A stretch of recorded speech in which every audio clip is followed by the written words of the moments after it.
They don't humble you to help you. They humble you to control you. Not through force, through positioning. A comment here, a joke there. A subtle reminder that you're not as special as you think you are. And if you're not careful, you'll believe them. And the moment you believe them, you've lowered yourself.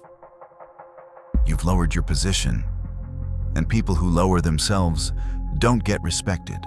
They get managed. They get handled. Stay until the end, because I'll show you why people try to humble you, and the exact response that makes them stop trying. Here's what most people don't understand. When someone tries to humble you, it's not about you being arrogant. It's about them feeling threatened by your confidence, by your standards, by your refusal to shrink. And when people feel threatened, they don't elevate themselves. They try to lower you, not consciously, automatically, because lowering you feels easier than rising to meet you. Marcus Aurelius wrote, "How much more grievous are the consequences of anger than the causes of it?" When someone tries to humble you, they're revealing their position, not yours. They wouldn't need to lower you if they felt secure in themselves. And secure people don't humble others. They elevate or they ignore. But they don't tear down. Because tearing down is the strategy of the insecure, not the strong. Here's the truth.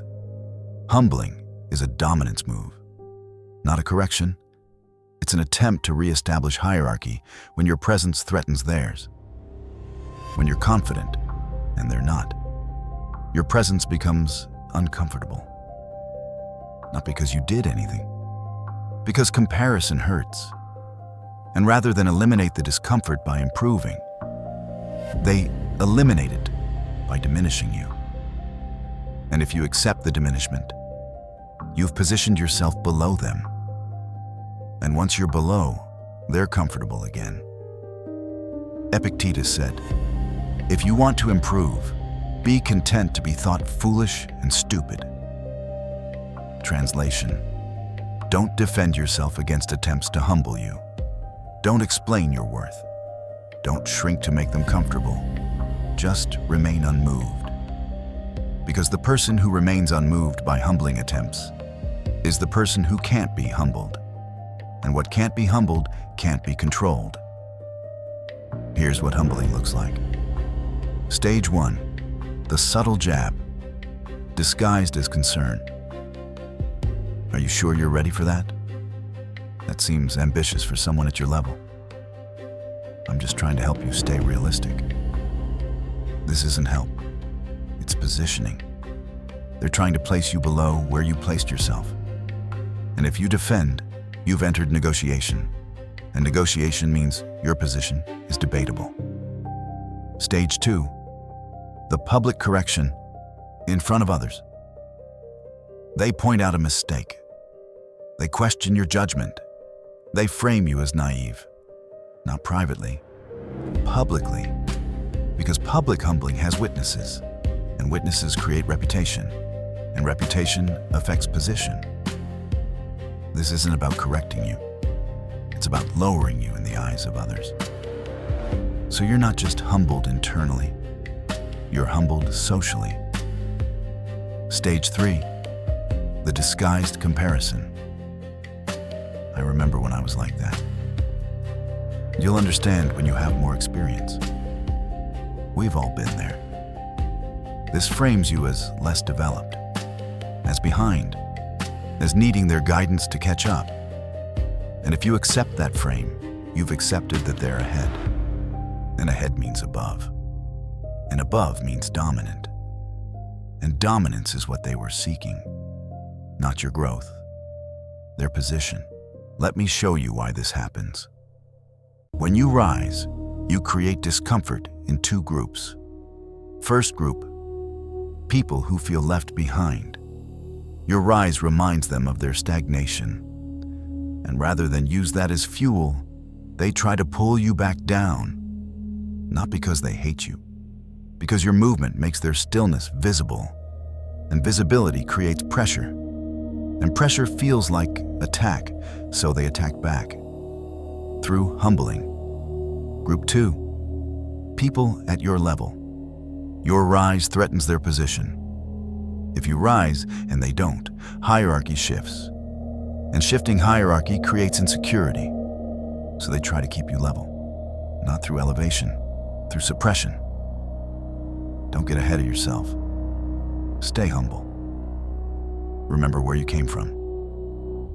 All of this translates to, stay where you are so I don't have to move. If this is landing, subscribe. Because this isn't insecurity advice. This is positional awareness. And once you understand how position works, you stop defending and start observing. And observation protects you. Here's what people miss. They think humbling is feedback. It's not. Feedback is specific. Humbling is general. Feedback points to behavior. Humbling attacks position. Feedback comes with solutions. Humbling comes with doubt. If someone is trying to help you improve, they'll tell you what to change. If someone is trying to humble you, they'll tell you who you're not. Know the difference. Marcus Aurelius wrote, "Very little is needed to make a happy life. It is all within yourself." Your worth isn't determined by others' attempts to diminish it. It's determined by your refusal to accept diminishment. When someone tries to humble you and you remain unmoved, you've rejected their frame, and rejected frames collapse, not through argument, through non-participation. Here's the response that ends humbling. They try to humble you. You pause. You look at them. Not angry, not defensive, just observant. Then you continue as if they said nothing. No defense, no explanation, no acceptance of their frame. Just continuation. And that continuation communicates something. Your opinion of my position doesn't affect my position. And when your position is unaffected, their humbling attempt fails. Not because you defeated them, because you didn't engage. I used to defend myself every time someone tried to humble me. Every comment, every correction, every subtle jab, and every defense validated their attempt. Because defense means their opinion mattered enough to require response. And mattering is power. So every time I defended, I gave them power over how I saw myself. And that power slowly eroded my position, not dramatically, gradually, through accumulated acceptances of their right to evaluate me. One day I stopped. Someone tried to humble me, publicly, in front of others, and I felt the familiar pull, that urge to defend, to correct, to prove them wrong. But I didn't. I looked at them, paused, and continued my point as if they hadn't spoken. Not rudely, just unbothered.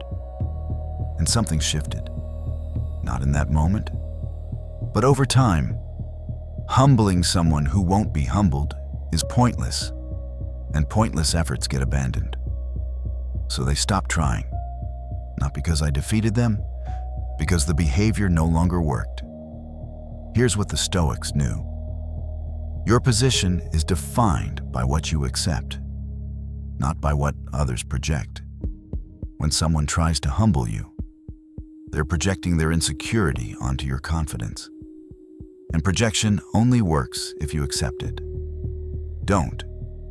Not through argument, through indifference. Because indifference to humbling is immunity from it. Epictetus said, "No man is free who is not master of himself." If others' attempts to humble you disturb your self-perception, you're not master of yourself. They are. And as long as they are, they'll keep trying. Not because it works on everyone, because it works on you. And what works gets repeated. Here's the shift. Stop defending against humbling. Start ignoring it. Stop explaining your position. Start embodying it. Stop proving you belong. Start acting like your belonging isn't up for debate, because it's not. And the moment you stop debating it, others stop questioning it. Not because you convince them, because debate requires participation, and you stopped participating. Final truth. They try to humble you because your rise makes them uncomfortable. Not because you're arrogant, not because you need correction, because your confidence exposes their insecurity, and insecurity attacks what it envies. Always. You want them to stop? Don't defend. Don't shrink. Don't accept their frame. Just continue. Unbothered, unmoved, unaffected, and watch the humbling attempts lose power. Not because you defeated them, because you didn't give them the reaction they needed to justify the attempt. And here's what happens. People stop trying to humble you, not because they respect you more, because humbling requires response, and you stopped responding. So the behavior loses its function, and behaviors without function get abandoned, not out of respect initially, out of efficiency. But efficiency towards someone unmoved looks like respect, and eventually becomes it. Through consistency, not through conversation. They tried to humble you to control your position. Don't let them. Not through defense, through indifference. Because the person who can't be humbled can't be controlled. And what can't be controlled gets respected or avoided. And both outcomes protect your position, your confidence, your trajectory. Stay unmoved and let their attempts collapse under the weight of your indifference.